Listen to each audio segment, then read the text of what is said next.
Hello, friends. So you've got to hear this most unusual conversation that takes place in the Parsha between Moshe and Bezalel, who was the architect responsible for building the Mishkan, the tabernacle that we've been reading about for the past few weeks. So Moses says something to the effect of, first build all the furniture, and once you've got all the details that go inside of the Mishkan, the menorah, the altars that the sacrifices will be brought on, and all of the furnishing, then go ahead and build the outside structure. And Bezalel says back to Moshe, don't you have it backwards there? Don't you first build the outer structure and then build the materials and the furnishing that will go inside? And Moses says, you're right. Why don't you go ahead and do it that way?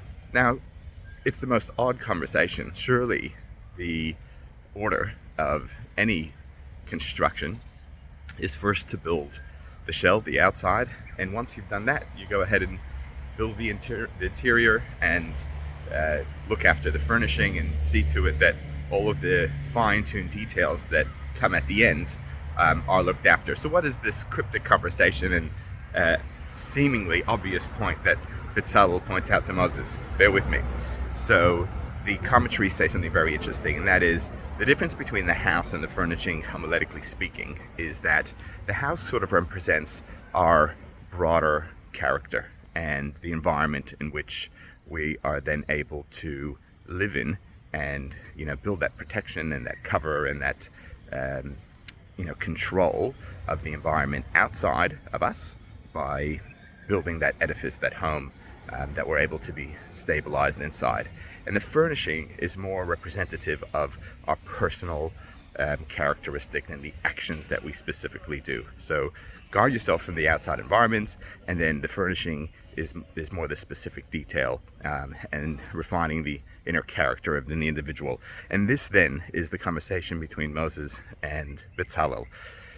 Bezalel says to Moses, the normal way is that you first create an environment in which you're able to feel comfortable and be in a structured environment, and only then do you look to refine your character even further. And Moses agrees with him and says, yes, you're right. In a regular circumstance, that's how it is. However, I can see in the future that there will be turbulent times, and sometimes when it seems that those tasks, the ability to create a sense of calm and a sense of security around us, could sometimes be too great. It seems too far to achieve. And in those instances, when things seem too difficult to grapple with all at once, we're all very familiar with his advice, and that is take one step at a time. One day, one moment, one action. Just focus on what is within your control, and that's where you look just to refine the character. And if you could just do the next right thing, that's what you need to be doing now. And then the next right thing. Don't get lost in the big picture when things get too chaotic. Focus on the individual task at hand, and you'll be able to pull through those difficult times. And that was Moses' sagely words of advice, and great words.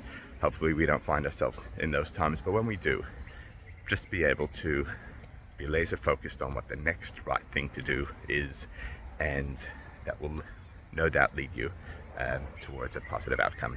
Shabbat Shalom.